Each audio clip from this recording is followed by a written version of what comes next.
Trump sat down this weekend for what's becoming an increasingly rare event, a non-Fox News, non-conservative interviewer asking him questions in a full-length interview. This one on 60 Minutes. Trump was the same man he's always been. The president continued his sympathy for autocrats and dictators while seeming to suggest that our allies aren't actually our allies, starting with this remark about Kim Jong-un. He's a bad guy. Look, let it be whatever it is. I get along with him really well. I have a good energy with him. I have a good chemistry with him. Do you agree that Vladimir Putin is involved in assassinations, in poisonings? Probably he is, yeah, probably. I mean, I don't... Probably, but I rely on them. It's not in our country. Okay. You have also slapped some tariffs on our allies. Well, I mean, what's an ally? We have wonderful relationships with a lot of people, but nobody treats us much worse than the European Union. Really? Well, Trump said he doesn't trust his own staff, especially, it seems, Defense Secretary Jim Mattis. The First Lady, yes, Melania, she said that there are still people in the White House that she doesn't trust and that you shouldn't trust. I feel the same way. I don't trust everybody in the White House, I'll be honest with you. Is it true, General Mattis said to you, the reason for NATO and the reason for all these alliances is to prevent World War III? No, it's not true. Frankly, I like General Mattis. I think I know more about it than he does. Wow. All right, President Trump even denied that he mocked Dr. Christine Blasey Ford, who testified that she was sexually assaulted by Supreme Court nominee Brett Kavanaugh. And he declared that it doesn't matter whether Dr. Ford was telling the truth. You mimicked her. Had I not made that speech, we would not have won. Why did you have to make fun of her? I didn't really make fun. Do you think there are those that think she shouldn't have been. Do you think you treated her with great respect? I think so, yeah, I did. But you seem to be saying that she lied. You know what? I'm not going to get into it because we won. It doesn't matter. Well, we won. Well, the most revealing moment may be this exchange with Leslie Stahl, which came at the end of a question about Trump administration's family separation policy.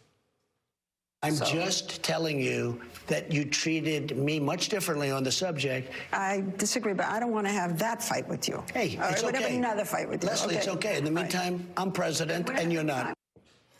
I'm president and you're not. Trump really is the same man he's always been. Turns out when he was pressed on policy issues during a Time magazine interview in 2017, he said the same thing to that reporter.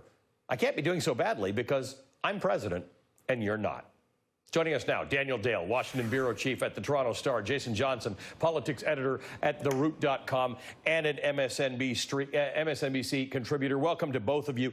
Daniel Dale, you make a business out of chronicling the unusual things that Donald Trump says. What do you make of that interview? Well, as you said, he was the same man. He was hugely dishonest. He was evasive. He found a way to write off some of Putin's nefarious activities, even as he was being challenged about why he has a tendency to do so. And when he was challenged at all, he resorted to anger and to pettiness. And so these opportunities are very rare when he subjects himself to any kind of critical questioning. And I think on the rare occasions where he does so, he reveals things about his personality that I think his advisors would prefer to keep concealed.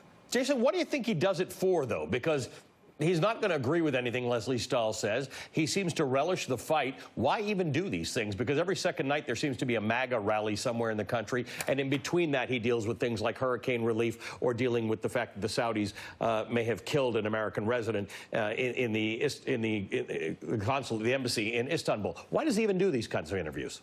Well, Ollie, he does them because the president can't be convinced that he's terrible at it.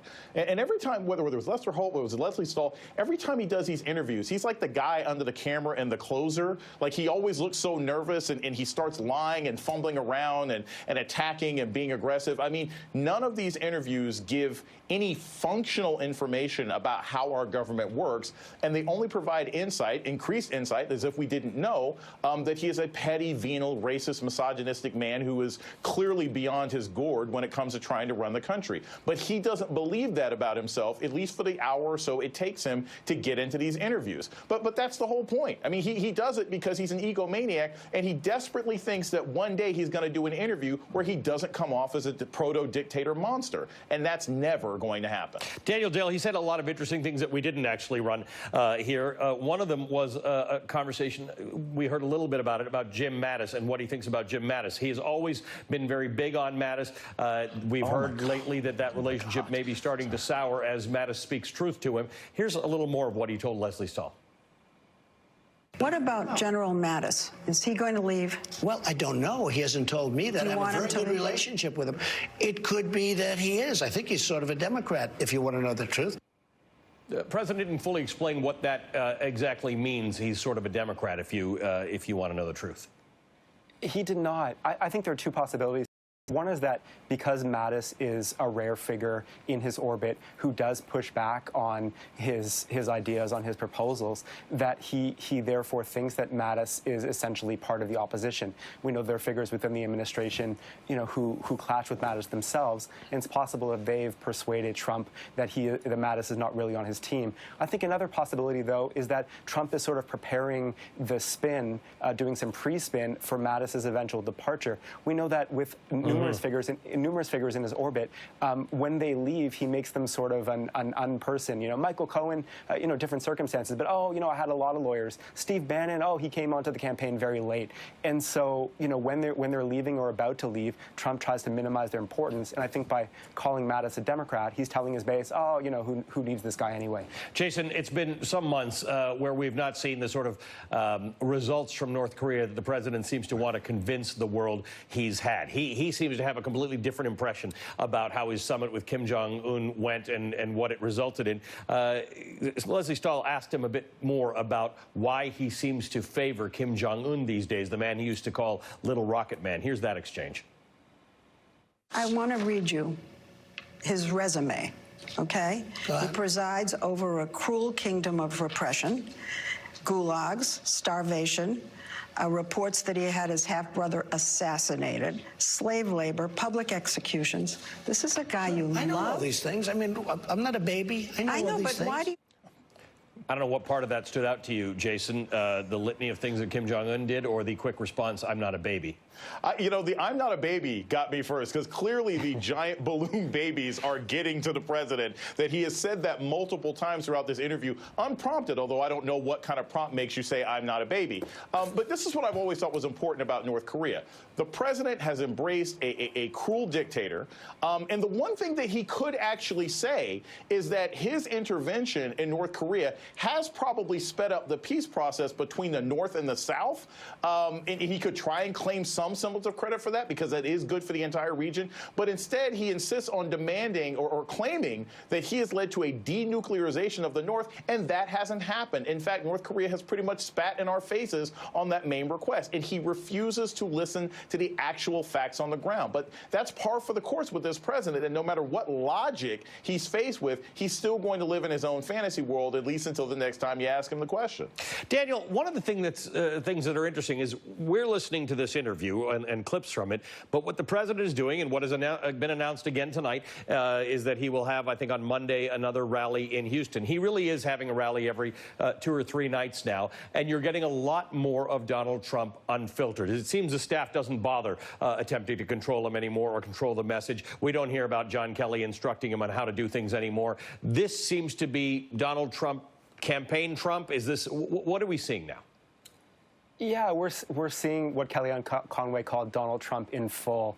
And I think this is largely because the staff knows that there's no point. He wants to do this. He's going to do it. They can't win. They prepare speeches for him, but he doesn't read them.